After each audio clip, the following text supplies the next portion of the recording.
நண்பர்களே, இன்று ரங்கநாதர் பற்றிய திருவரங்கம் கோவில் வரலாறு. இந்த வீடியோ உங்கள் வாழ்க்கையில் நிஜமான மாற்றத்தை கொண்டு வரும். பலர் ரங்கநாதர் அருளை பெற விரும்புகிறார்கள், ஆனால் சரியான வழிபாட்டு முறை தெரியாமல் கவலைப்படுகிறார்கள். இன்று அந்த குழப்பம் நீங்கும். பழங்கால தமிழ்நாட்டு கோவில்களில் ரங்கநாதர் பக்தர்கள் கடைபிடித்த ஒரு மறைபொருள் இருக்கிறது. அது வெறும் சடங்கு அல்ல, உங்கள் மனம், உடல், குடும்பம் அனைத்துக்கும் நேரடி தொடர்பு உடையது.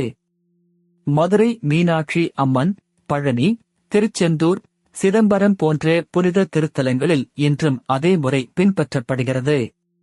அந்த மரபை புரிந்து கொண்டு செய்தால் பலன் தவிர்க்க முடியாது. முதல் படி, காலை 5 முதல் 6 மணிக்குள் குளித்து தூய ஆடை அணிந்து மனதை அமைதிப்படுத்துங்கள். ரங்கநாதர் திருநாமத்தை மனதில் வைத்து 11 முறை சொல்லுங்கள். இரண்டாவது படி, விளக்கு ஏற்றி புத்தம்புதிய மலர்கள், தேங்காய் அல்லது பழம் படைத்து வழிபடுங்கள். பக்தியும் நேர்மையும் தான் முக்கியம், விலையுயர்ந்த பொருட்கள் அல்ல. மூன்றாவது படி, திருவரங்கம் கோவில் வரலாறு தொடர்பான குறிப்பிட்ட மந்திரத்தை தினமும் 27, 54 அல்லது 108 முறை சொல்லுங்கள். 21 நாட்கள் தொடர்ந்து செய்தால் மன தெளிவு கிடைக்கும். நான்காவது படி, வெள்ளிக்கிழமை அல்லது சிறப்பு நாட்களில் உபவாசம் விருப்பமானது, ஆனால் சாத்விக உணவு, பொய்யற்ற வார்த்தைகள், கோபமின்மை ஆகியவை மிக முக்கியம். ரங்கநாதர் அருள் கூச்சமுள்ளவர்களுக்கும் நிச்சயமாக கிடைக்கும். ஐந்தாவது படி, ஏழைகளுக்கு அன்னதானம், முதியோருக்கு உதவி, கோவிலுக்கு தன்னார்வ சேவை. இது பரிகாரத்தை பல மடங்கு அதிகரிக்கும். எதிர்பார்ப்பின்றி கொடுங்கள். ஆராய்ச்சியாளர்கள் சொல்வது, தினமும் 5 நிமிட பக்தி ஒலி கேட்பது மூளையை அமைதிப்படுத்துகிறது. மன அழுத்தம், தூக்கமின்மை, குடும்ப பிரச்சனைகள் படிப்படியாக குறையும். உண்மை கதை, சேலத்தில் ஒரு குடும்பம் பல ஆண்டுகள் கஷ்டப்பட்டது. ரங்கநாதர் விரதமும் நேர்மையான பூஜையும் தொடங்கினார்கள். வியாபாரம், உடல் நலம், மன அமைதி மெல்ல மெல்ல மேம்பட்டது. இன்னொரு கதை, கோயம்புத்தூரில் ஒரு இளம் தம்பதி குழந்தை வரம் வேண்டினார்கள். கோவில் மரபை பின்பற்றி கைமாறு எதிர்பாராத சேவை செய்தார்கள். மாதங்களுக்குப் பிறகு அவர்கள் மனதில் ஆழமான அமைதியும் புதிய நம்பிக்கையும் தோன்றியது.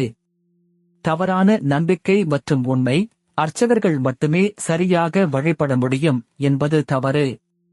இதயத்தில் இருந்து வரும் பக்தி போதுமானது, முறை நேர்மையாக இருந்தால் போதும். மற்றொரு தவறான நம்பிக்கை, ஒரு தவறு எல்லாவற்றையும் பாழாக்கிவிடும் என்பது தவறு. ரங்கநாதர் கருணை கடவுள். தாழ்மையுடன் மீண்டும் தொடங்குங்கள், அருள் தொடரும். இன்றைய செயல் திட்டம், இன்று இரவு தூக்கத்துக்கு முன் 5 நிமிடம் ரங்கநாதர் திருநாமம்.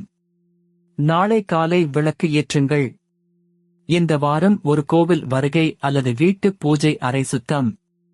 பக்தர்கள் சொல்லும் பலன்கள், தைரியம், மன தெளிவு, கடன் தீர்வு, திருமண நல்லிணக்கம், வேலை வாய்ப்புகள், உடல்நல நிலைப்பாடு.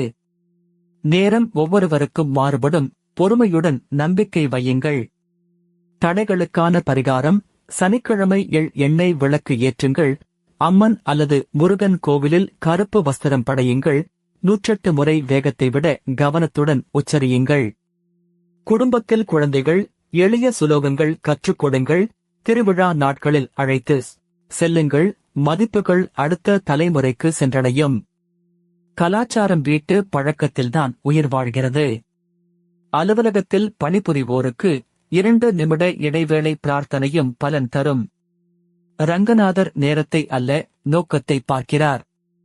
நண்பர்களே, திருவரங்கம் கோவில் வரலாறு, இது வெறும் கோட்பாடு அல்ல, நாள்தோறும் செய்ய வேண்டிய பயிற்சி. சிறிதாக தொடங்குங்கள், 21 நாட்கள் தொடர்ச்சியாக செய்யுங்கள். ஆலய மணி சேனலில் சந்தா செய்யுங்கள். தினமும் கோவில் ஞானம், பரிகாரம், தல புராணம் வருகிறது. மணி சின்னம் அழுத்துங்கள், எந்த வீடியோவும் தவறாமல் காணலாம். கீழே உரையிடுங்கள், உங்கள் சொந்த ஊர் கோவில் பெயர் எழுதுங்கள். அடுத்த வீடியோவில் அந்த திருத்தலத்தின் சிறப்புகளை பார்க்கலாம். இந்த வீடியோவை குடும்பத்தினருக்கு பகிருங்கள்.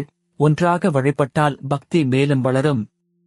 ரங்கநாதர் திருவடியில் நம்முடையவர்கள். ரங்கநாதர் பக்தி பாதையில் பொறுமை மிக முக்கியம். திருவரங்கம் கோவில் வரலாறு நாள்தோறும் நினைவு கூர்வது மனதை வலிமையாக்கும். இந்த நம்பிக்கையை விடாதீர்கள். ரங்கநாதர் பக்தி பாதையில் பொறுமை மிக முக்கியம். திருவரங்கம் கோவில் வரலாறு நாள்தோறும் நினைவு கூர்வது மனதை வலிமையாக்கும்.